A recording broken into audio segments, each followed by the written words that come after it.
Mardi 24 avril, le milliardaire Vincent Bolloré était placé en garde à vue, mis en cause dans le cadre d'une information judiciaire pour corruption d'agents publics étrangers. Vincent Bolloré a été placé en garde à vue. Vincent Bolloré est en garde à vue à Nanterre. Bolloré, 10e fortune de France, est depuis ce matin en garde à vue.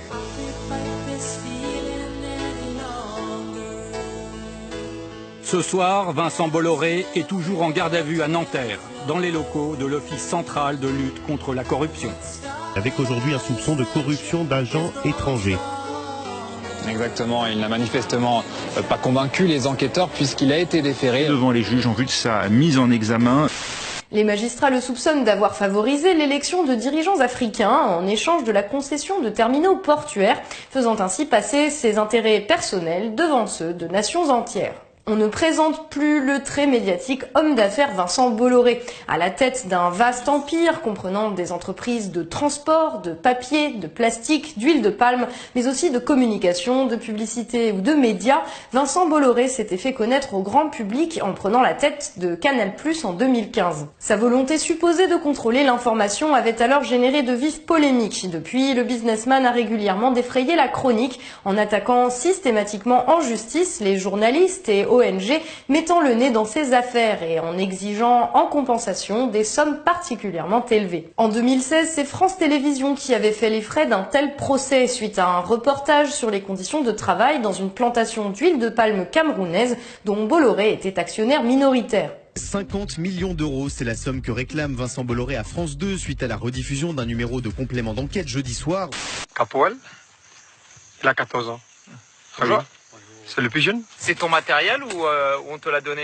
Toutes les protections là, c'est... On aura une. Non, c'est moi qui ai acheté. Je ne sais pas si vous avez vu Complément d'enquête. Le moment le plus important de celui qui fait pleurer les chaumières, on voit un type sur un tracteur, il a un gant troué, et il dit, voyez, ça, monsieur Bolloré, il veut pas me donner le gant.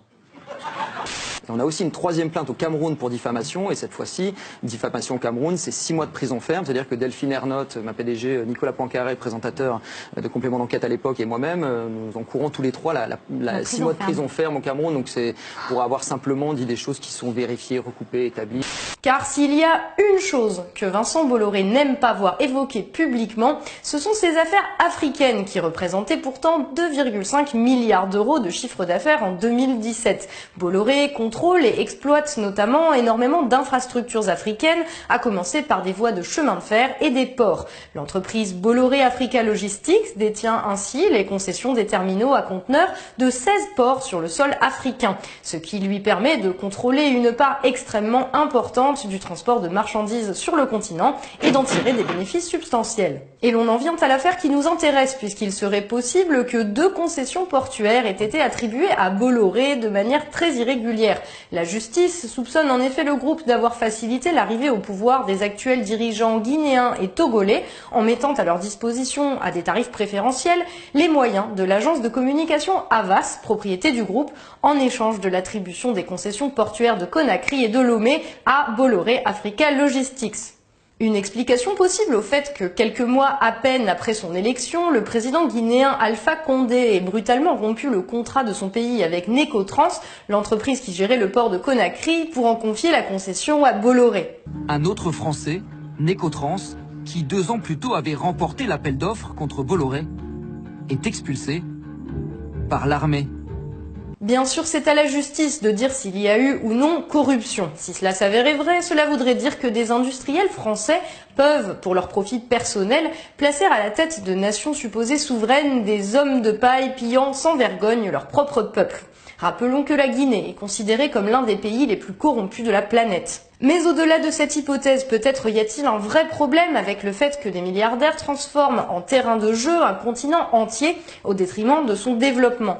Comment des nations pourraient se développer normalement alors que chaque mouvement de marchandises est soumis à une taxe privée imposée par un homme d'affaires étranger? En agissant comme il le fait, Vincent Bolloré n'a-t-il pas une part de responsabilité dans l'exode d'une partie de la jeunesse africaine vers l'Europe? Peut-être serait-il temps d'envisager le commerce international autrement que comme un pillage systématique, dommageable pour tout le monde, excepté pour une poignée de parasites qui ne savent déjà plus quoi faire de leur argent. Merci à vous d'avoir suivi le fil d'actu, c'est tout pour aujourd'hui. Vous pouvez partager cette vidéo et nous soutenir via notre page Tipeee. On se retrouve très bientôt dans un nouveau numéro du fil d'actu, l'émission qui donne du sens à l'information.